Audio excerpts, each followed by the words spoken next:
Bills Mafia. Today, we will be breaking down what we expect to see from the Bills as they take on the Denver Broncos in the AFC Divisional round. Injury updates, key matchups, and our pregame superlatives are all coming up. But first,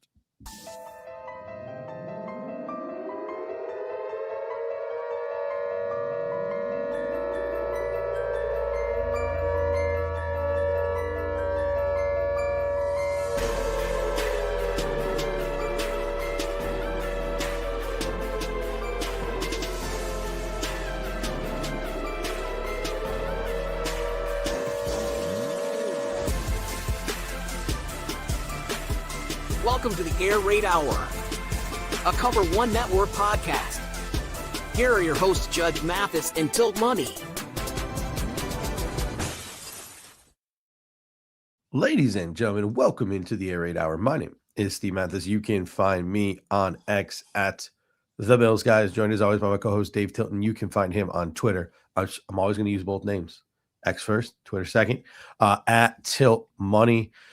Together, we are The Bills Guys, and this is the Air Raid Hour pregame show brought to you by Picasso's Pizza and the Cover One Sports Network. And the chat is already bumping. I love TJ Skills coming in saying, I have never been here this early. Well, thank you for being with us this early. Hopefully, we can wake you up and get you prepared for this AFC divisional round matchup between the Buffalo Bills and the Denver Broncos. Dave, the Broncos come in 14-3. They are the number one seed.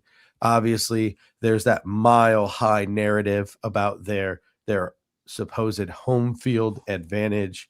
And this is a Broncos team that has plenty of come-from-behind wins this year, a lot of fourth-quarter magic, but the Buffalo Bills are a football team that know quite well about fourth-quarter magic this year. What do you like about this matchup? Well, it's a fun matchup. Obviously, the Broncos started the season 1-2 and then won 13 of their last 14 games, or excuse me, 12 of their last 13 games, and got the number one seed in the AFC. A little bitter for me, I think, and for some Bills fans to see like a team like the Broncos, second-year quarterback Bo Nix getting the one seed, whereas we've been kind of waiting to get that one seed. It seems like every single year with Josh Allen for the last 7, 8, 9 years. And so it is frustrating to see another team get the one seed. It is a short week for the Bills, plus the travel out west. So it's a good matchup. These teams met a year ago in the Wildcard round. Obviously, these two teams are a lot different. As we go fast forward a year from that last matchup. And obviously the Broncos are coming into this riding high, a ton of confidence. They've had the fourth quarter magic, like you mentioned.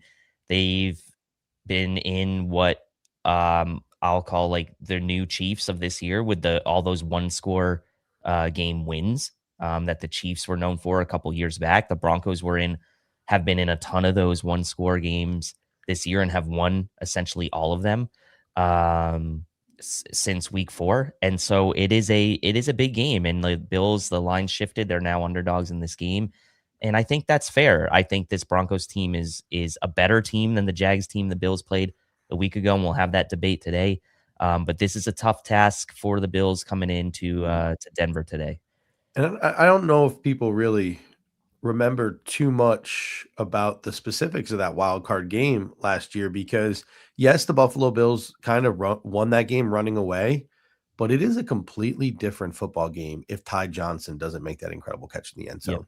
Yep. It is probably a one-score game all the way to the end. Like it is a tough Denver Broncos defense. It is a tough Denver Broncos team. That Ty Johnson play kind of broke their back a little bit and really swung the momentum in favor of the Bills. So this is going to be a really tough matchup, of course, because the Bills, they're the lower seed, right? Denver, on paper, or at least in terms of record, is the better team here. Plus, I think we're burying the real lead here. The Denver Broncos might have the biggest advantage of all, the Elijah Moore revenge game, right? Like, elevated from the practice squad. He made comments earlier this week that he did all he could in meetings. They asked him questions, and whatever they asked, finger quotes, I gave it to him.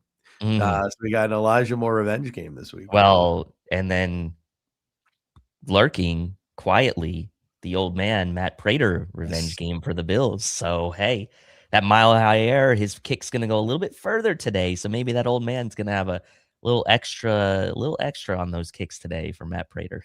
I guess you could say maybe it's a Troy Franklin revenge game because it's like, Brandon Beane, why didn't you draft me? Troy Yeah. Franklin. I mean, yeah, there were a lot of Bills contingent that wanted Troy Franklin.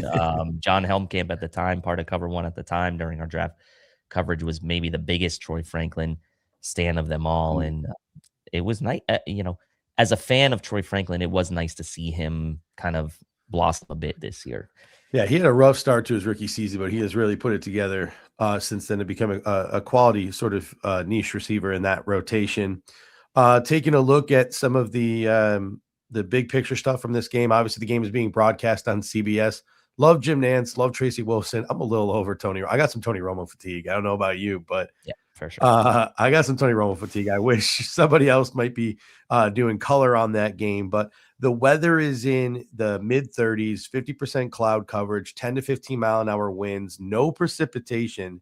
So the weather should not be a factor at all in this game. And as another side note, not too happy that the Broncos and the Chiefs are both going dome in the next sort of half decade or so.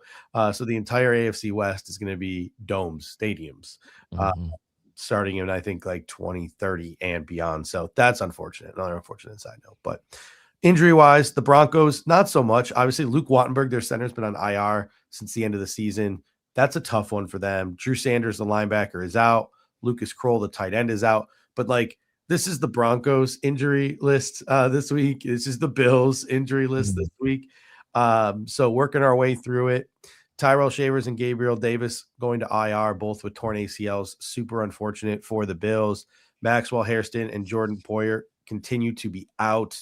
Terrell Bernard, Ty Johnson, Curtis Samuel, Ed Oliver, all questionable. But Curtis Samuel and Ed Oliver were activated. So the expectation is they are going to play in this game today. The Bills also elevated Mecole Hardman and Frank Gore Jr. to the 53-man roster from the practice squad. If I had to project the inactives, I'd say Hairston and Poyer are obviously the given because of injuries. Not looking good for Ty Johnson, so there's 3 of your 7. Latu, the tight end, is probably going to be inactive. Grable, the offensive tackle, is probably going to be inactive. There's 5. Larry Ogunjobi, who last week was inactive, is probably going to be inactive again, unless they decide to, hey, they didn't like somebody last week, and with Ed Oliver back, we're going to switch it up. So Ogunjobi would be 6, and then it's Balin Spector or Terrell Bernard, probably for that 7th spot. It'll be interesting to see what the Buffalo Bills do. Bernard is questionable. He was limited all week. That's the big wild card here is Terrell Bernard. And another wrench is, even if Terrell Bernard does play, do you want him to play? Well, I think of it this way, right? With Terrell Bernard, it's like you've clearly seen him slowed by the injuries this year. Even when he's been on the field, he hasn't been sort of his old self from like 2 years ago, right? Where he was like at an all-pro level. And obviously he battled injuries last year. So he's kind of battling that stigma now as being the guy, undersized linebacker that's injured a lot. To me, if he's not really ready to go, it makes sense to sit him down for this game, use Spector on special teams, and just roll out with Milano, Shaq Thompson, and Dorian Williams. That's my opinion. And I feel like otherwise, like, what is the value in activating Bernard for this week when it's seemingly like you've tried to get him back at times throughout this season, and it just seems like I don't know if he has had setbacks or has just tried to come back too early when he wasn't ready. So for me, I would say it's got to be Bernard probably that's inactive. And Dennis Copados comes in and says Shaq Thompson has looked so good. James St. Clair comes in and says Shaq was a godsend. I mean, I don't know if you saw this, Dave, but some of the Bills beat reporters who were on hand in the stadium caught a rather emotional moment between Shaq Thompson and Sean McDermott post-game. They were hugging it out there, having a conversation about Shaq's performance in that Jacksonville Jaguars game and some of the things that he has overcome in the later stages of his career to have that moment for the Buffalo Bills last week. He has been a great, great, great football player for the Buffalo Bills. I really hope he's back next year. To me, Terrell Bernard, man, it's just like, I almost want to put this, unless someone gets hurt, it's nice to have him as a safety valve in case an injury does occur. But to me, I'm just like, put that dude on ice and figure out this offseason how you want your linebacker rotation to work. Do we bring Shaq back, play him in the middle, and move Bernard to maybe like the Milano role and let Milano walk? Do we extend Milano because he's got that $11 million sort of dead cap hit next year? If we don't extend him, we can't bring that number down. So there is a lot of questions about the Buffalo Bills linebacking core, but there are no questions right now that the best trio is Shaq Thompson, Matt Milano, Dorian Williams. And if you're the Bills, I think you got to ride with that. Yeah, I 100% agree. Plus, they're the ones that have been on the field. They were on the field last week for the play. Like, so you want the guys who kind of are playoff ready, I would say, and have been getting the reps and have been on the field. So to me, again, unless Bernard's 100%, I don't see there a ton of value in activating him, because as a fail-safe, if you bring in a guy that's less than 100%, what is that really going to do for you at that point, when you need a guy like Spector to play special teams? Like, I get the want to have him back, and I get the want from fans and the hope from fans that he comes back and plays at a high level. But unless he's 100%, I just have a hard time trusting that ability from him right now. Mentally, he's there. I'm not worried about that, but it's like he's limited physically. So that's where I'm at. In one moment, we're going to break down all the key matchups, but first, a quick word here from our sponsor, and that is Picasso's Pizza. 4 convenient locations in Williamsville, West Seneca, Lancaster, and Blaisdell. Picasso's Pizza has been serving Buffalo's best pizza since 1980. Whether you're a local or across the country, you can enjoy their delicious, fresh pizza delivered straight to your door. Visit picassospizza.net to place your order today. Once again, that is picassospizza.net. All right, let's start with the Buffalo Bills offense versus the Denver Broncos defense. This is a unit led by a very hot head coaching candidate in defensive coordinator Vance Joseph. I personally, if I was an NFL owner, would not want that man as my head coach, given his track record in the past, but I think he's a really good coordinator, and that is his role today. They are a top-tier scoring defense in Denver, allowing only 18.3 points per game. Excellent on third down. Best red zone touchdown rate allowed. They are aggressive. Second highest blitz rate in the league. A lot of man coverage. And they have some star power on that defense. They got Zach Allen and DJ Jones along the defensive line. They got Nick Benito at edge rusher. They got D. Greenlaw, Alex Singleton at linebacker. Patrick Surtain, everyone obviously knows about him. McMillan at nickel corner, Huffnagel and Locke at safety. Like, there are legitimate playmakers. Jonathan Cooper. There are legitimate playmakers at every single level of this defense. Break down the DVOA for us. What should the Buffalo Bills expect? Yeah, obviously Denver's defense, narrative-wise, been talked about all year as one of the best in the NFL, and obviously the stats and the DVOA back that up. Defensively, 6th overall in defensive DVOA. They are 2nd in raw statistics from a total defense standpoint, so pretty close alignment there. I think what's knocking the Broncos down just slightly in the DVOA is their strength of schedule, which was one of the easiest in the NFL this year. From a pass defense standpoint, they're 8th in DVOA versus 7th overall in passing defense and raw statistics, so quite aligned there. In rushing defense, they're 3rd in DVOA versus 2nd in raw statistics, so the Bills now come in playing the number 1 raw statistics rush defense in Wildcard weekend, in the Jags now come in and play the number 2 raw statistics rush defense in the Denver Broncos, who are 3rd in DVOA as well against the run. One of only 5 teams that allowed 4.0 yards per carry per attempt. Jacksonville was another one. They only allowed 11 rushing touchdowns all season, which was the 4th fewest in the NFL. And from a passing defense standpoint, obviously, we talk about how good Surtain and Hufanga are, right? 2nd lowest completion percentage allowed in the NFL during the regular season. 2nd lowest yards passed per attempt allowed in the NFL during the regular season, and only 18 passing touchdowns allowed all season, which was 4th best in the NFL. So the DVOA and the raw stats pretty much line up here overall. A slight knock on them on the DVOA from the passing, from the overall defense because of the strength of schedule there. But still, this is a good defense. This is outside of the Houston Texans, probably actually with the Houston Texans, arguably the best defense in the NFL, and you can debate which one is better. The Broncos led the NFL in sacks. Houston obviously is suffocating, but this is the best defense that the Bills have faced this year outside of the Houston Texans, and it's in this playoff divisional round. So here we go. Yeah, this is a defense that likes to play man coverage, so you're probably going to get a lot of that Joe Brady mesh today. And they also have a high blitz rate, so you're probably going to see a lot of the Buffalo Bills quick game today. And a lot of what the Bills are probably going to lean into from a game plan perspective on offense, like I said, the mesh and the quick game.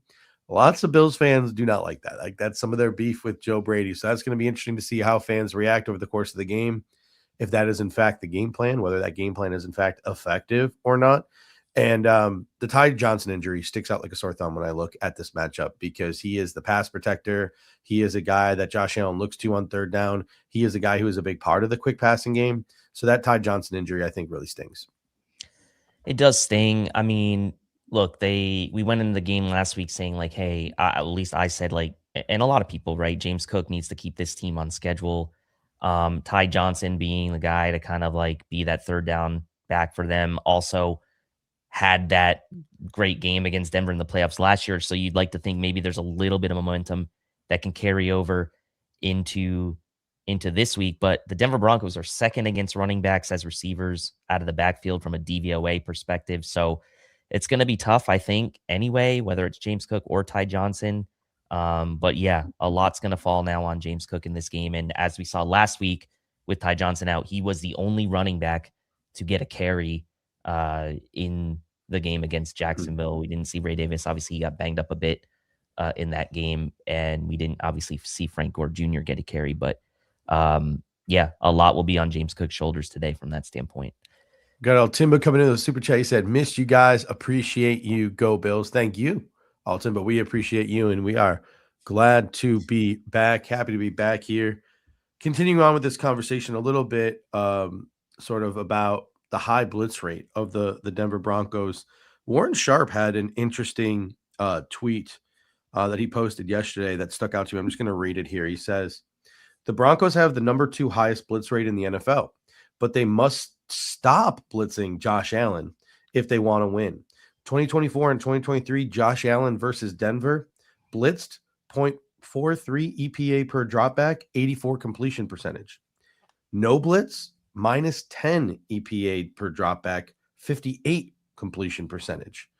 So that's going to be really interesting for the Broncos to make a decision. Do you lean into who you are as a team? Blitz first, high man coverage, or do you let Josh Allen dictate your game plan? And do you maybe bring less pressure in this game? So that's going to be one of the interesting back and forths. And it's going to be interesting to see how Vance Joseph decides to attack it. Look, if I'm the Broncos, I'm going with my identity, and that's the high blitz rate. I think part of the factor in that is like this is a different team this year, the Bills. Josh Allen, his escapability has maybe not been quite what it's been in years past. And we know he got really beat up in that Jacksonville game. I know he said he's felt good this week, the best he's felt in a while, but the knee got tweaked. Obviously the foot injury lingered. Like to me, that escapability for Josh Allen just hasn't been where it's been in years past. And a year ago, he barely took any sacks. And this year he's taken way more sacks, 40 plus sacks this year for Josh Allen. So if I'm the Denver Broncos, I'm looking at that saying, look, this is our identity. We're going to do what we do well. This guy has taken a lot of sacks this year. He's also taken some really bad sacks, and from a decision-making standpoint has kind of tried to escape the pocket and played hero a few times. The Texans game comes to mind. So we're going to stick with what we do. Now, last week, he only got sacked one time, but we know Jacksonville sat back in zone pretty much most of that game. So to me, if I'm the Denver Broncos, I'm testing that history, and I'm going with what I'm good at, and that's bringing the heat and seeing if he can escape or make something happen. At least early in the game, I'm going to be trying that if I'm the Denver Broncos defense. Yeah, because if you're the Denver DBs, like they're a highly penalized unit. That's secondary. Number one penalized team overall in the NFL from a number of penalties standpoint is the Denver Broncos. and defensively the 6th most defensive penalties in the NFL. And, So, yeah, because they are super physical, right? Like, so to me, what I worry about is if it's the playoffs and the whistles get swallowed by the officials, right? This could end up looking like the Houston game where there's no boundary separation and it becomes a complete disaster from a protection standpoint because right. guys are just not getting open on the boundaries. So, like, worst case scenario today is you mentioned, like, oh, is it Houston or Denver as the best defense in football? Like, worst case scenario is a game like you saw against Houston offensively, because if those corners are allowed to play as physical as they like to play and the referees aren't going to do anything about it, that's going to be a problem for the Buffalo Bills. Best case scenario, though, right? There's this new influx of speed to the Buffalo Bills wide receiver core. Brandon Cooks obviously has been coming on lately. Curtis Samuel is back in this game. And, my favorite player in the National Football League, Mecole Hardman, is elevated for this game as well. And obviously Right? he's played a lot of games against the Broncos in Yeah. his career. So, I mean, the Bills maybe have the ability for some more shot plays in this game and maybe an ability to get the ball down the field and draw some penalties. So I think that's going to be an interesting thing to watch for as well. Yeah, the penalties are going to be interesting. And the physicality you mentioned on the boundary, Riley Moss led the NFL in passes defense this year with 19. So, and we know about Surtain, who is the former defensive player of the year. It'll be interesting, right? As we start to kind of look at where the Bills can maybe attack this Broncos defense. 25th in DVOA against the slot receivers and 18th in DVOA against tight ends. So we saw Shakir have those 12 catches last week. We didn't really see Kincaid and Knox from a volume standpoint, 3 catches apiece. Obviously, Kincaid had the big touchdown. But to me, last week it was like, okay, we need to be able to run the ball. James Cook, stay on schedule. The passing offense, not sure exactly what we were going to expect. But to me, I think it's got to funnel through Shakir and Kincaid and Knox today. I think Coleman is going to struggle. He only had the 1 catch last week, but I'm not expecting much from him. TBD on kind of how they use Samuel today. I like what Cooks has been bringing to the table, but I wonder about sort of like the volume for him too. So where to attack this Denver Broncos defense, I think, is with Khalil Shakir and Dalton Kincaid over the middle of the field. I want to talk about that statistic there, tight ends being 18th in DVOA. But first, I really like this comment from Dennis Capados here. He says, if Josh's legs are feeling okay, I'd like to see him take advantage of man coverage using his legs, maybe some design plays to do that. Yeah, I mean, like that's football 101, right? You're playing man coverage, the corners' backs are turned. That is going to leave open rushing lanes for the quarterback. And typically, historically, Josh Allen has been able to exploit that. But will he be able to exploit it given some of the injuries that he's dealing with? I don't know. That is one of the bigger wild cards in this game. So for the Bills, it might have to be a situation where you lean on, you mentioned 25th against slot receivers, 18th against tight ends.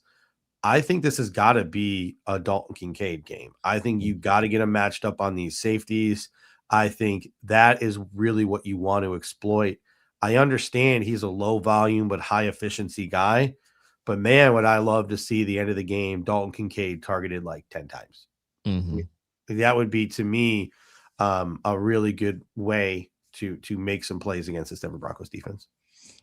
Yeah, I mean, and I think like we saw in week 18 him, do good things against the Jets, and that kind of carried over a bit against Jacksonville. Again, low volume, but he had the nice touchdown and made another important catch in that one. Like Knox is going to have to be playing a part as well in this whole equation, I think. And the Bills, once again, like I said last week, are going to need to lean in where their personnel strengths are right now, and that's with Shakir, Knox, Kincaid. And then whatever you get out of Samuel, Hardman, Coleman, I think is a bonus in this game, because I'm not really setting expectations very high for those guys. And I know people like to say, oh, like Curtis Samuel had that nice play against the Broncos. Like, yeah, I mean, that was like kind of a broken play. Like, let's be realistic here. Like, what are we really expecting from Curtis Samuel today? It's nice to have him back because we need the bodies with the Davis and Shaver's injuries. But I just wonder, like, maybe we hang our hats on the fact that like Curtis Samuel's most meaningful contributions for the team last year came in the playoffs. So like maybe that's maybe that's something we can hang our hats on. Yeah, when the Bills last played the Houston Texans, which is, I think, I don't want to say a similar defense, but like I think you can glean some things right from that game and how we struggled. Khalil Shakir had 10 targets, made 8 catches for 110 yards. Right, so he was a go-to guy with another team that is really good at bringing the pressure in the Houston Texans, and another team that kind of shut us down in the boundary. And Dalton Kincaid didn't play in that game. Right. So if you're the Buffalo Bills, I think maybe you're hanging your hat on that. And I think that's maybe a little foreshadowing that Khalil Shakir is going to be a big part of the game plan. And maybe we can score more than 19 points in this game because we'll have a guy like Dalton Kincaid that we can lean on as well. So I think those are some things, if you are a Bills fan, to hang your hat on as possible answers the Buffalo Bills could have. But Ty Johnson, again, that injury just keeps coming back to me. Really, really stings. The run game, the Broncos, they've had some success EPA per play wise against heavier personnel, not so much against 11 personnel in terms of running the football. So that doesn't exactly fit this current Buffalo Bills style. But again, the Bills are now without Tyrell Shavers and Gabriel Davis, and they do have some speed now at wide receiver. So I wonder if maybe the Buffalo Bills show a little bit more 11 personnel in this game. So that becomes the big question. We're going to see the Bills go more 11. We're going to see them play to their strengths and be in some of those heavier personnel packages. I think blitzing and pressure is going to play a role in this as well, because if you go 11, you have less guys in to block against a team that likes to blitz. So another big cat and mouse game between Joe Brady and Vance Joseph today could be the personnel packages that Buffalo Bills use. Yeah, and I think the Bills have really kind of struggled to get James Cook loose in the passing game, lately. And I think that's something that the Bills maybe hopefully focused on this week is these high blitz rates. You have speed on the field, maybe some 11 personnel, maybe we can get James Cook going a little bit in the passing game. I know the Broncos are very good defensively at defending running backs out of the backfield, but he's been basically tackled at the point of the catch seemingly every time he's got the ball in his hands, the last few times he's gotten the ball in his hands as a receiver. So I'd like to see if the Broncos do decide to blitz a bunch, I think Josh Allen mentally, decision-making wise, getting those protections ready, getting the hots right are going to be important. And that could mean that we see a little bit of James Cook out of the backfield as well being involved. And I think, that's something maybe we would have relied on Ty Johnson for in this game had he been healthy. But I think Cook is really going to have to be, he's going to have to kind of be a workhorse today on all three downs. So I think, that becomes important as well. And this is such a rudimentary little nugget of information here. And I don't really know if it means really anything at all. But if I've seen this on social media a couple times this week, the Bills offensive line from left to right weighs 320, 308, 320, 350, and 310 pounds. Whereas the Denver Broncos defensive line weighs 285, 290, 280, 260, 240. So the Buffalo Bills have a distinct size advantage, beef advantage up front. But again, that's very rudimentary. And we have seen the Denver Broncos be the best or the second best defense in football this year, despite that. And it also plays to their advantage, right? They got some quick penetrators. They got DJ Jones, who's really good at stuff in the run. So again, very rudimentary, but maybe the Buffalo Bills try to play into that a little bit. I definitely maybe feel a little bit better on third and short, fourth and short, and those tush push situations. I think even though, again, it's very rudimentary, I kind of feel a little more confident seeing those numbers or that weight distribution difference. Yeah, I think part of it is the Broncos are so technically sound, fundamentally sound. As Darren says here, the get off is elite. And I think that has allowed them to be such a good run defense as well. It doesn't hurt either to have guys like Singleton and Hufanga, who are thumper type players at the linebacker and safety position, helping you in run defense.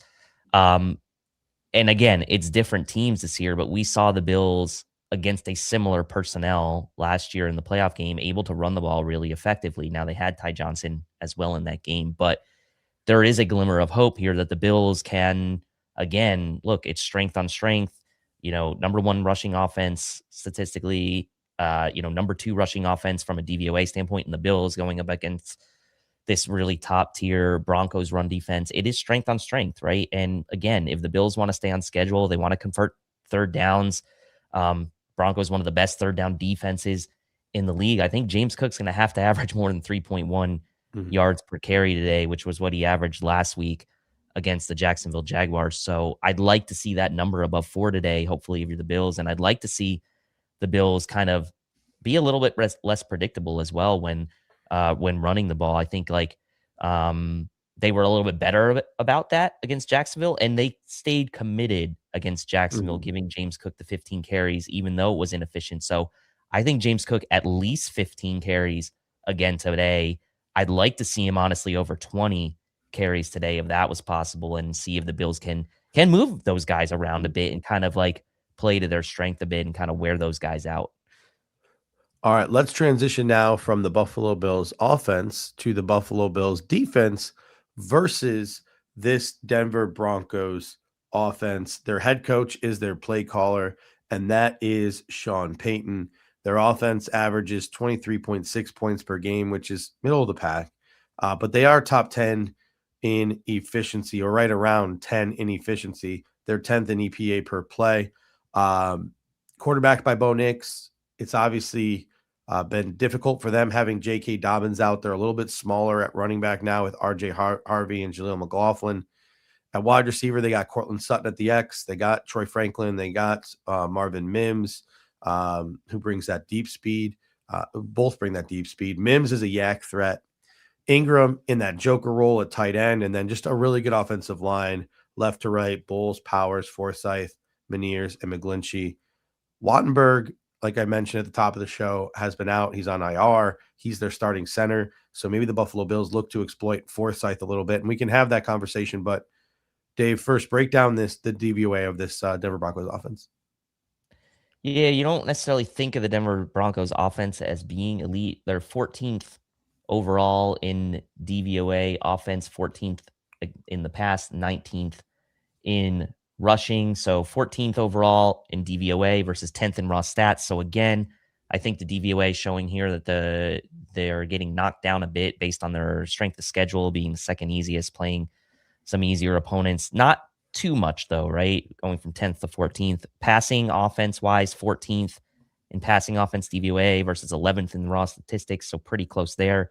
19th in DVOA rushing versus 16th in the raw statistics there. So honestly, from an offensive standpoint, pretty aligned here from a DVOA to raw statistics standpoint. Bo Nix, 8th in the NFL in passing yards, 25-11 TD to INT ratio, only sacked 22 times all season. But he's only 26th in the NFL in completion percentage as well. The Broncos' 5th lowest yards per attempt in the NFL, only ahead of teams like the Raiders, Titans, Jets, and Browns. But they are really good in the red zone, and I think this is a point Aaron's made as well. They can struggle a bit between the 20s, but once they get into the red zone, they are super efficient. And so this team has kind of changed their identity a little bit since J.K. Dobbins' injury. They've gone to a little bit more of a passing first approach with R.J. Harvey as the main back there. And obviously R.J. Harvey's strength for the Broncos this second half of the season has been in the passing game with those 47 catches. So DVOA wise, I think the Broncos are kind of what you see is what you get versus the raw statistics. Maybe they get a slight knock based on strength of schedule. Yeah. Let's start with Bo Nix. I look at it, low sack rate.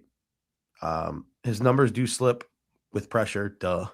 There was a good piece from Ted Wynn this week about how Bo Nix struggles with disguised pressures, and the Buffalo Bills, Sean McDermott, like we talked last week, right? The flaw with this Buffalo Bills defense is they can't figure out how to stop the run, but the strength is Sean McDermott is probably the best in the league at disguising coverages and throwing quarterbacks off. He's got a different a Rolodex of things he can throw at quarterbacks, and those things certainly come out in big games and in playoff time, and they're going to have to come out again today. I'll tell you what, right? The Bills need to just get this sounds really simple, right? But the Bills need to get pressure on Bo Nix, and the Buffalo Bills need to change the picture on Bo Nix a ton in coverage. The Bills talk about it all the time. How many times have you heard Sean McDermott or Bobby Babbage Jr. talk about, oh, we got to marry the pass rush into coverage? Well, this week That is the case. The Buffalo Bills really truly need to marry their pass rush and their coverage. And respectfully, I think Bo Nix is a quarterback you can take advantage of. Yeah, no, I agree with that. And I think like the Bills struggled, and I was talking to Aaron about this too in the chat. Like, I think the Bills pass rush struggled last week. They really didn't bother Trevor Lawrence a ton when they were close. He was able to kind of scramble and get out of the pocket. Bo Nix is a similar style quarterback to that, as far as if he's gonna feel some pressure, he can escape. He can use his legs to generate positive plays for this Broncos offense. So that pass rush for the Bills, I really love to see them get home a little bit more this week. It's a tough task. Like last week, Trevor Lawrence, sixth most sacked quarterback in the NFL. The Bills only got to him one time or so. This week, Bo Nix only sacked 22 times all year. So this guy doesn't take a lot of sacks. So what you're going to have to do is make sure that coverage is right on the back end and at least force the issue, force them to make quicker decisions, force them to get uncomfortable if you're not going to get them to the ground, which I think is going to be challenging for the Bills today. But like you said, that coverage on the back end and disguising it, I think almost plays, if not a more important role than the pass rush today, because I'm not expecting I'm not expecting, a huge sack number today for this Bills defense. Yeah, because yards after the catch and the screens are a big part of this Denver Broncos offense. A large share of Bo Nix's yards come after the catch. This is not some, pure air it out team. They're very balanced. They try to stay on schedule. So if you're the Buffalo Bills, tackling is going to be extremely important, because if you let them get a ton of yards after contact, if you let guys slip out, if you let them get a lot of yards after catch, it's going to be a long day for you. And third down defense is going to be important, right? Like Aaron posted that stat earlier. They have like the third most 3-and-outs of the National Football League. Like, you got to force them into some 3-and-outs and consider, I think Aaron said this on social media this week, consider those 3-and-outs a turnover, right? So if you're the Buffalo Bills defense, like, that is the goal. And you got to be sound tackling, and you got to be sound on third down. You got to get this Broncos offense off the field, let your offense cook. Yeah, the Broncos offense is strange, right? Because they have the third most 3-and-outs, as Aaron said, but they also have one of the best third down conversion rates in the NFL as well. So it's almost like if the Broncos get that first down, like, they're really tough to stop, and they're kind of highly variable between the 20s for that reason. But once they get in the red zone, they are really good at scoring touchdowns. And so to me, yeah, those 3-and-outs, like, we've been really frustrated with the Bills' third down defense at times this year. They're still one of the bottom 10 third down defenses from a conversion rate allowed standpoint this year. So again, you have that high 3-and-out percentage for the Broncos, but at the same time, if they do get that first down, they're one of the best third down converting teams percentage wise. So it's a very highly variable Broncos offense that really relies on getting into the red zone, and through their third down conversion percentage, getting into the red zone. But it is a highly variable Broncos offense, and that's why they are middle of the pack in a lot of statistics, right? Points per game, they're middle of the pack. Passing and rushing offense, they're middle of the pack. But they do have some things like, yards per attempt that are really low from a passing offense, which shows you like they're not really they're kind of like an opposite of the Jacksonville Jaguars. They are not going to be relying so much on the huge downfield plays, right? They're going to be relying on conversions and higher percentage type plays. And so it's a bit of an opposite situation as to what you had with the Jags offensive style wise anyway with the Broncos. And I'll tell you what, like, we haven't really talked about the run game too much for the Denver Broncos, because as you mentioned, since the Dobbins injury, they have become a little bit maybe more pass centric as an offense. But I'm going to be quite frank. If the Jacksonville Jaguars ran the ball on every down last week, the Buffalo Bills are probably out of the playoffs. Like, the Jaguars might have had a lot better chance of winning that football game if they just ran the ball on every down, or ran the ball significantly more than the Jacksonville Jaguars ran the ball last week. They were efficient there, really efficient there. Most teams are efficient against the Buffalo Bills on the ground. Liam Cohen just fell into that trap of not leaning into it enough. And that's the trap that a lot of, I think, play callers fall into, Is Sean Payton going to fall into that trap? They have no J.K. Dobbins, right? Which is going to make Sean Payton's job a little bit more difficult in that regard. But I pulled up a quote from his press conference this week. This is from Andrew Mason, a beat reporter in Denver. He quoted Sean Payton, and there's video attached to it as well. Payton said, "Look, I'll make a note on the play call sheet. Run it. It's important." He also talked at length about being quick and daring at the right time in his play calling as he gets older. That doesn't sound like a guy who's going to go away from the run in this football game. No. And I mean, look, RJ Harvey's only averaging 3.7 yards per carry, but he has 7 rushing TDs, and he will get it in the end zone when they get sort of inside the 15, inside the 10. So they present a problem. I think the Bills, I think the formula is keep the Broncos out of the red zone, right? If you keep the Broncos out of the red zone, you're willing to give up, some of those third down conversions. Hopefully you mix in a few 3 and outs, but like you keep that team out of the red zone and you have a really good chance of limiting the damage, because that's a super efficient red zone team.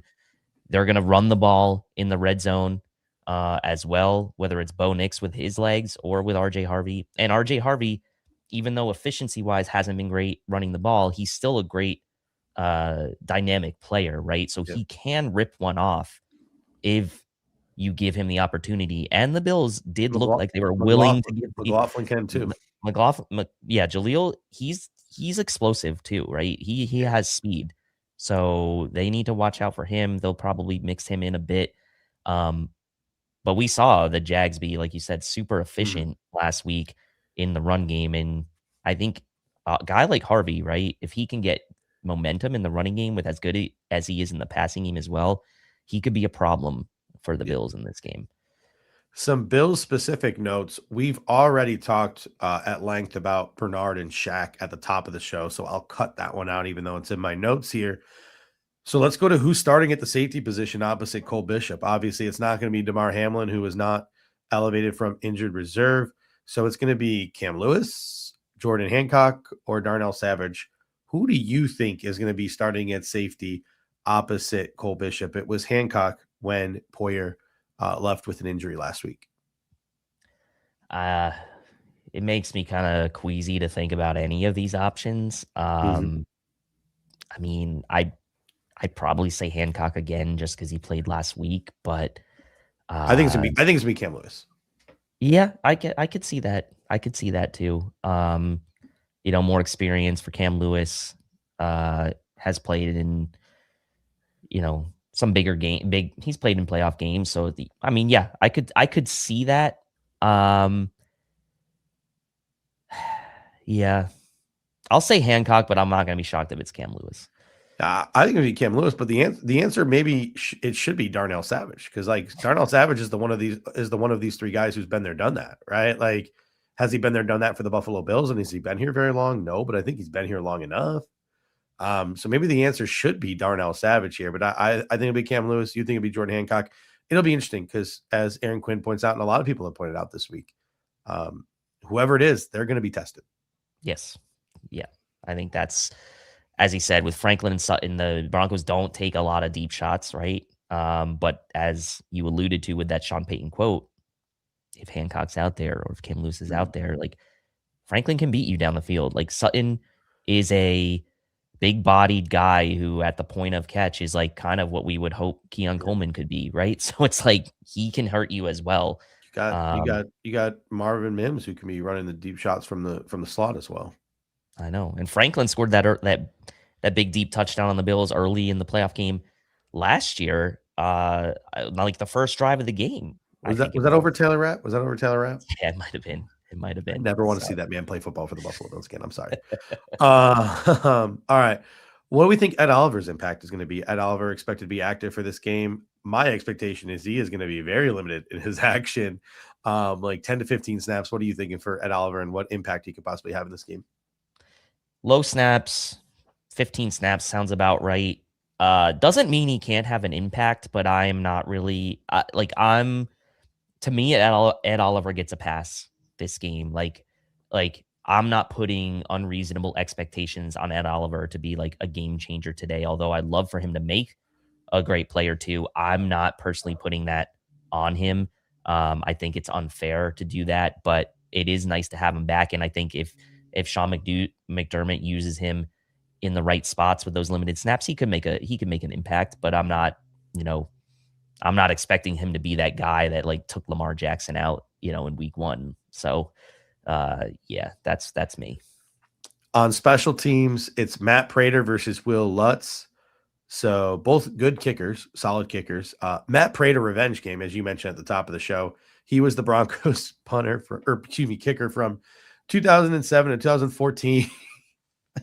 I just laugh at that because like 2007 2014, that was the last 2 years of my high school life.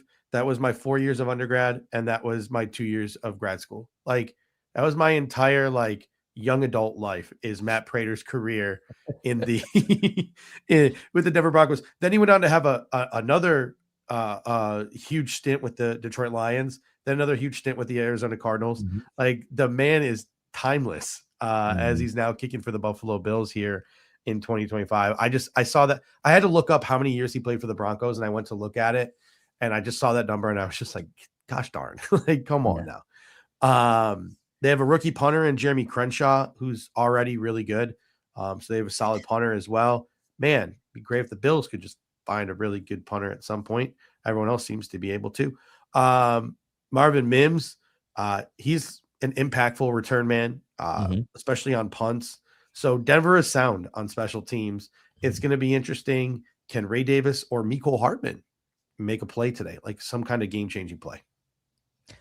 I mean, you'd like to think so. Like Mecole Hardman, like, they brought him here to do things like that, right? To make an impactful play on a return or whatever the case may be. But like special teams wise, like DVOA, these guys, like the Bills and Broncos are both middle of the pack rated wise anyway. So while I think the Jags had a significant special teams advantage last week against the Bills, I think it's a little more even this week. Will Lutz is a good kicker, don't get me wrong, but I do think like Davis and Hardman shouldn't really be that far behind. Like Mims is good, but I don't think it's like a stark difference. And in the kicking game, I don't think it's like a huge like Lutz is good. He's obviously younger It's than not the advantage we thought it was going to be last week for the Jags. Right. So I think it's fairly even on special teams for this one. All right. Now we're going to move on to our pre-game superlatives once I can find the video here. Here we go.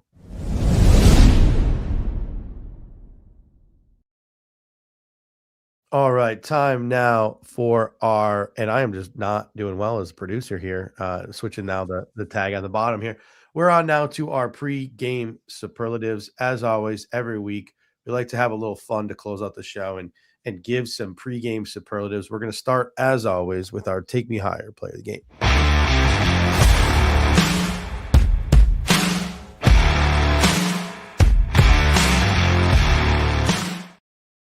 All right. For those of you who don't know, every week we pick a Take Me Higher player of the game.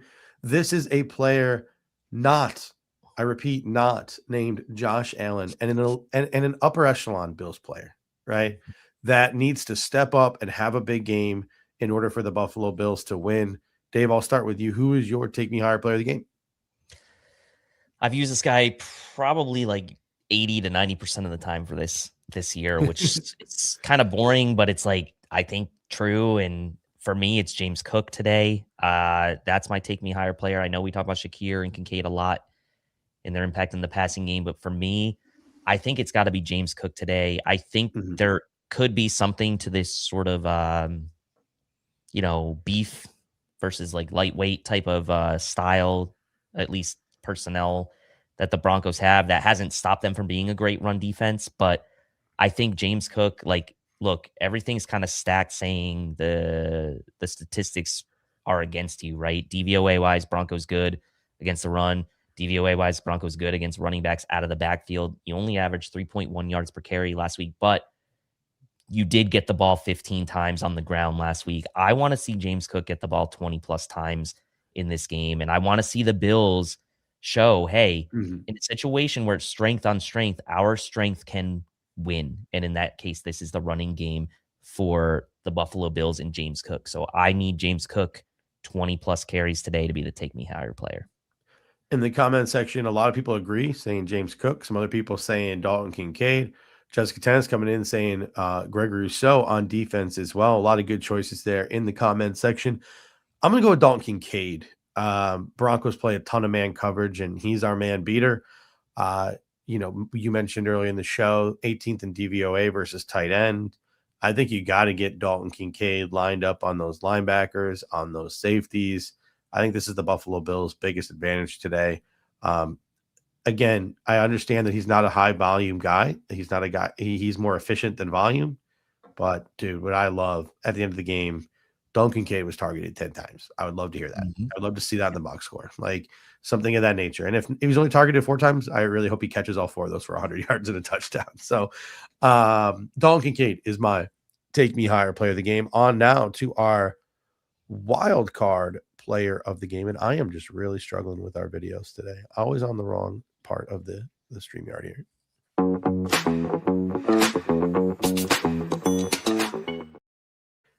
All right. Wild card player of the game is a under the radar surprise, lower echelon Bills player that we think might step up or needs to step up in order for the Buffalo Bills to win this football game. Dave, I will start with you. What you got here? He's not lower echelon in our hearts, and he's not lower echelon in terms of like what he means to the franchise, but he is like in the twilight of his career. But he's had a great season, and he had a great game last week. And I'm going with Trey White as the wild card player today. Sutton and Franklin, he's going to have his matchups against both. I think he is going to be matched up with Troy Franklin a bunch today. And he got his hands on a couple passes last week, 3 passes defensed last week, mentally as sharp as ever, was in the right spots at the right time. If the Bills can do the right thing in disguising their coverage and matching that up with the pass rush, I'd love to see Trey White come away with a pick today after how close he was a week ago. So give me Trey White as a wild card player today. Yeah, looking over the comment sections here, we got Jordan Hancock. We've got Alec Anderson. Bills revive their 6-0 line, set with their lack of wide receiver depth. Curtis Samuel a couple of times in here. Jackson Hawes a couple of times in here. Whoever plays at safety opposite Cole Bishop. I'm going to go with James St. Clair here. And my wild card player of the game is my favorite player in the National Football League, Mecole Hardman, my best friend, Mecole Hardman. If he only knew you picked him as your wild card, he might forgive you. Maybe we should clip this one and put it on social media so Mecole Hardman isn't so hard on me when he wins the Buffalo Bills this game today. For those of you who don't know, me and Mecole beefed on Twitter a little bit a couple of weeks ago. Mostly my fault because I'm an asshole. But Mecole Hardman, I think whether it's a punt return or he catches a bomb or he makes a huge yak play on a screen or something of that nature, I think Mecole Hardman makes one difference-making splash play today. I would love to see that. And I think a lot of people want to see it just because of you. Just because of you. Mecole, yeah. Chevy Wiz comes up, says Mecole goes off for 100 yards and beefs with Judge would be hilarious. So for those of you who don't know, like when he was released, I said like nobody wants him. He's not that good. We can get him back on the practice squad anytime we want. And sure enough, that's what happened. But Mecole quote tweeted me and said, with like one of those emojis, right? Listen, all I'm gonna say is this, right? Like, no, we're not leaving it behind in 2025. Because here's what I'm gonna say, right? Like, I said he's not that good, and people said that was mean. And okay, that was mean. I'll own that was mean, right? But at the end of the day, it's also not untrue. No one wanted him. He made it back to our practice squad. That's a fact. I said he's not that good. If you were to categorize NFL wide receivers, elite, great, good, average, fringe, would you put Mecole Hardman in the good category? I don't think you would. I do not think you would. So yes, maybe I was kind of a douche on social media. Who isn't a douche on social media? I don't think anything I said was incorrect. I don't think anything I said was wrong. But that being said, I will wholly just take a social media beatdown, deserved or not, if Mecole Hardman has a big game and helps the Buffalo Bills win. I will take every bit of it. I will Pulls take like every bit of your beating, people. like a Deontay Hardy, like late game punt return touchdown, like type of style. Yes, I will take every ounce of that social media beating. Believe me, because I'm a Bills fan first, and I want the Buffalo Bills to win this game. All right. Up next is our Respect You player of the game.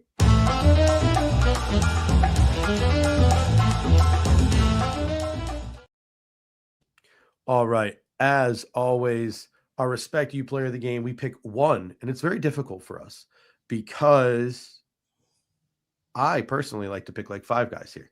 Our one Respect You player of the game. Who's one player on the Broncos the Bills got to worry about?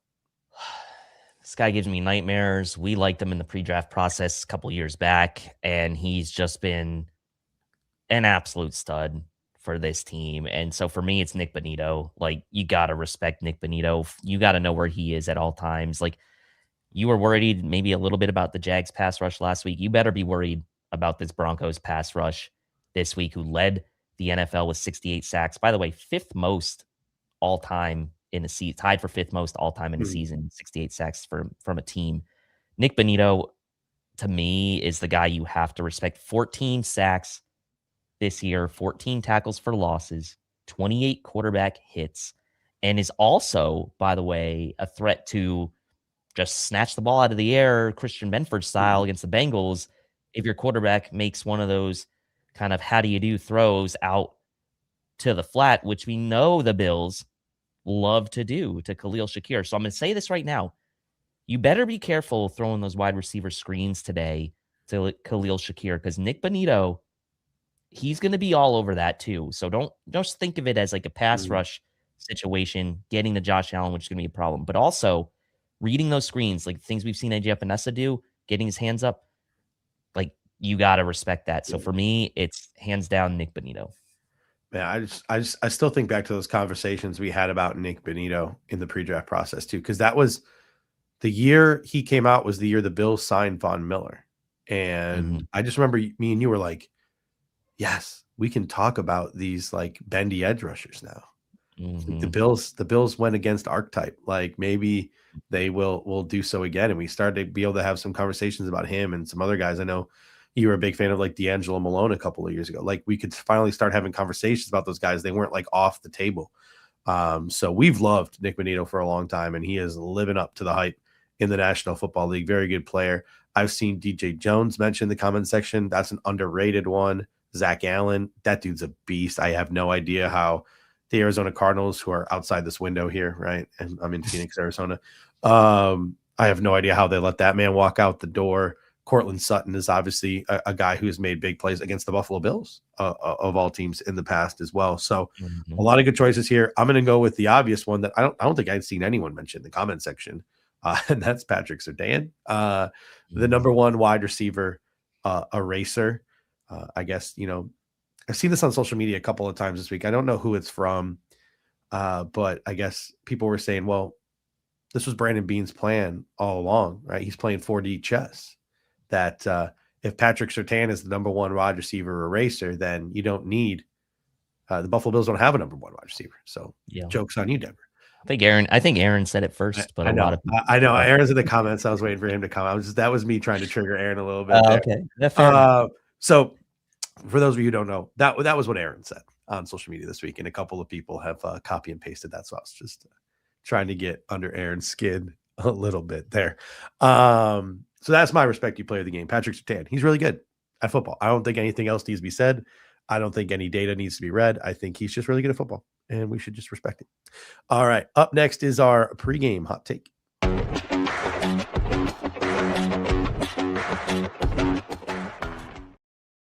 All right, Dave, let's have a fire sale here. Give me your hottest take about this football game. And remember, folks, if we're right, you have every right to clip it, share it on social media, and praise us. If we're wrong, it never happened. So never happened. So, Dave, what is your fire sale of the week? Yeah, hot take here is I think James Cook goes over 20 carries, over 125 rushing yards in this game. And I think that's a very hot take given the Denver Broncos rush defense statistically, DVOA, raw stats, everything the expectation is against this Bills team. But I think if the Bills really are going to win today, like they really need to make James Cook a focal point and get him rolling today. I want to see that yards per carry up 3.1 last week. This guy led the NFL in rushing. Show why you were the number one rushing team in the NFL. Show why you were the NFL's leading rusher. Assert your dominance with that offensive line on the road and make James Cook the focal point. I'm trying to speak this into existence. So give me James Cook 20 plus carries and 125 plus rushing yards today. I went defense for mine, and I think this might be the first time all year I've went defense because whenever I think of like fire sale and like hot takes, I think of like fantasy football. So I always just try to think of like statistics. So this might actually be my first defensive fire sale this year. I'm going to go Bills defense forces 3 turnovers and it swings the game. Wow. Okay. I like that. 3 turnovers. I don't know why. That might be my hottest take of the year.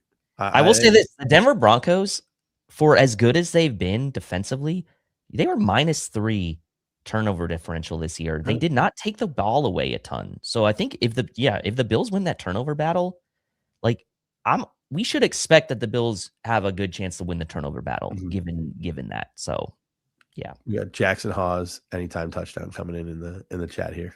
I like that one. All right, time for us to head back to the future here with our pregame prediction.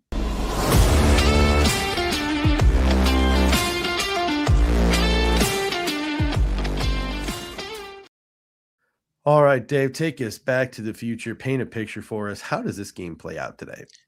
Well, I'd love to see it play out. James Cook, as I said, getting the rock a ton, being efficient on the ground, the Bills defense, forcing some 3-and-outs. I do expect the Broncos to frustrate us at times. I think Bo Nix is going to frustrate us at times with his legs as well. I think Courtland Sutton and RJ Harvey are going to be big factors in the passing game for Denver and moving the chains all day. I do expect that the Broncos are going to score a couple or maybe even 3 touchdowns in this game because they're so good in the red zone. And the Bills stylistically have been good at sort of, stopping people once they get into the red zone, whereas they've let people kind of march up and down the field. And so it's kind of an opposite here for the defense and sort of how the Broncos' strength is. So I think the Broncos are going to put up in the mid-20s. I think the Bills with James Cook, and if they can get enough from Kincaid and Shakir in the passing game, can do that as well. So I think it's going to be 3 touchdowns apiece, and the Bills will barely pull it out because they'll get 2 field goals from Matt Prater, and the Broncos will only get 1 field goal from Will Lutz. Bills 27, Broncos 24. All right, we got a couple of predictions coming in. Bills Go says we scored 21, we win. Charles G says 23-17. Altimba comes back and says run it back last week's score 27-24. That's what I did. James Sinclair says 41-10 Bills. I would love that. That would be very good for my blood pressure and my just general overall well-being. So hopefully James Sinclair's prediction comes true. Well, Fulton Senior says Bills 31, 24, go Bills. Sweet Spike says 24-21. Jessica Tennis 34-24. TJ Skill says Bills 31, Broncos 21. I'm going Bills 27, Broncos 23. I think it's a close game throughout, but I think the playoff tested Bills pull it off in the fourth quarter over the regular season Broncos, who've had some big fourth quarters. So I think the fourth quarter is going to decide this game, and I think the Bills have the advantage there, even though recently Denver has been very good in the fourth quarter. So give me the Buffalo Bills 27-23. All right, Dave, any final thoughts before we head out of here this evening? It's going to be either a really good rest of the weekend for me. Obviously, Monday's a holiday, federal holiday. My best friend, as I mentioned on the show, is a Broncos fan. He's coming over to watch the game today. He's obnoxiously, he's right. He's had a hell of a year, this guy, my friend. He bought 2 new cars. He had a kid. He won our fantasy league, and now the Broncos are the number 1 seed for him. So he's had new year. It's time to take him down a notch. He has had quite the year versus, as we know, I have not had quite the year. So Yeah. things would say that things are in his favor, but we Mhm. are in a new year. It's 2026, so we'll see. It's gonna be a tough afternoon for me. I'll just put it that way. Yeah, I think I'm watching the game alone today. I haven't really, I literally haven't even planned for it. Like after this is over, got my daughter's soccer practice, and then I got to go coach two club basketball games. And since I'm out here on the Well, you'll have West to kill Coast, time. You'll be yeah, able to yeah. kill time. Since I'm out here on the West Coast, this game kicks off at like 2:30, and I'm not even getting home till I'm not even getting home until like my last game tips off at 12:50. I'm not even getting home till like 2:10. So I'm getting home like 20 minutes before kickoff. So yeah, that's a good thing A though. lot of good stuff to take my mind off this game Yes. today. Yes. So looking forward to that. Don't forget, as always, the Cover One post game show is live following the game. Our next show will be tomorrow night at 9. Hopefully, it is a victory Monday, and we're talking about the Buffalo Bills headed to the AFC Championship game, and hopefully, and it's actually not tomorrow night. It's 2 nights from now. I keep thinking it's Sunday. Hopefully, we're talking about the Bills heading to the AFC Championship game. Hopefully, it's not to play the New England Patriots. Actually, I mean, maybe we want the Patriots, but still, I'm that kind of guy where I'd rather have Houston win and figure out Houston than even have to think about losing to the Patriots in the. To be honest, my thought process is this is the toughest game the Bills will have. Yeah. I think this is the toughest game for the Bills we'll have in the AFC, right? I think, yes, Houston's kind of owned us. The Patriots sweep with them, obviously. I think, like, stylistically, I think we match up better against the Pats than the Texans, but like I think Broncos are the toughest matchup for the Bills this playoffs. And we also need the Bills to keep winning, because I am not yet prepared for our offseason conversations. Normally by now I have a spreadsheet with all the Senior Bowl players. I have a spreadsheet with all the East West Shrine players. I have a spreadsheet with all of the Hula Bowl players, or some of the other college football all-star games.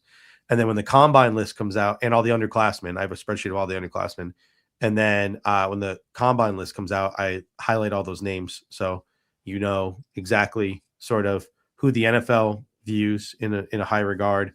So normally I'm way more prepared for these offseason conversations than I am this year. I don't have any spreadsheets open yet. So yeah.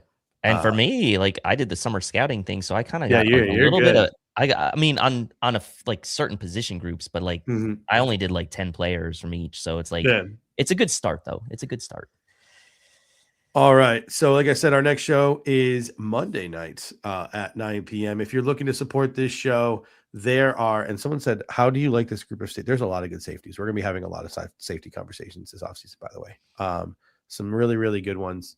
Hopefully, Caleb Downs, I heard he's a real jerk. I heard he's got some awful off-field stuff.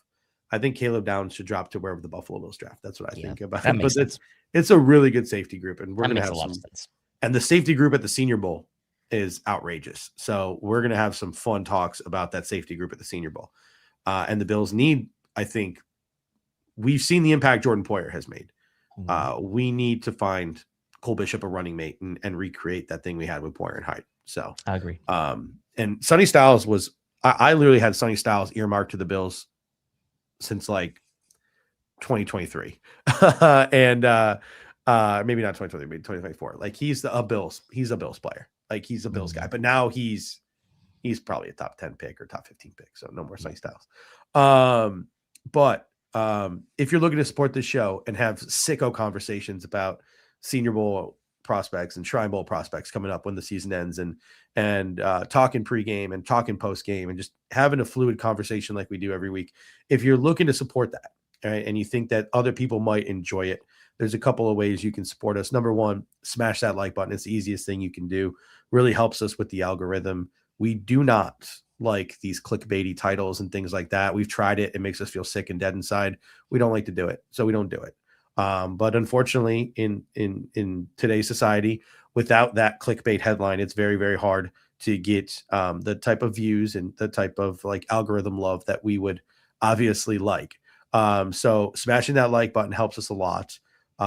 Clicking that share button helps us a ton, and sharing it with friends, family, on social media, anyone you think would enjoy the show, we would really appreciate that. And then last but not least, making a comment after the show is being done live. So once we're done, we hit that button, we end the live stream. If you want to come back to the video and leave a comment, that really helps with the views as well. And that really helps with the algorithm as well. So we appreciate you guys. We try our best to make you guys as much of a part of this show as we can. Your guys' comments drive a lot of what we talk about. Every week, there are things that we talk about that we did not have in our show notes because you guys brought up in the comment section, and they're great comments and great commentary. So we'd love to support you guys. We appreciate you guys. And until next time, Dave, until next time, go Bills. Go Bills. And I let you say it this week before I put the so nice of you. So nice. All right, well, let's do it one more time. Go Bills. Go Bills. Thank you for watching tonight's episode of the Air Raid Hour. Make sure to hit that like button on the way out. If you are catching the show on demand, leave a reply in the comment section and we will respond over the course of the week. You can always listen to every episode next day on all major podcasting platforms, including Apple Podcasts and Spotify, by searching Air Raid Buffalo. Thank you for your continued support, and as always, go Bills!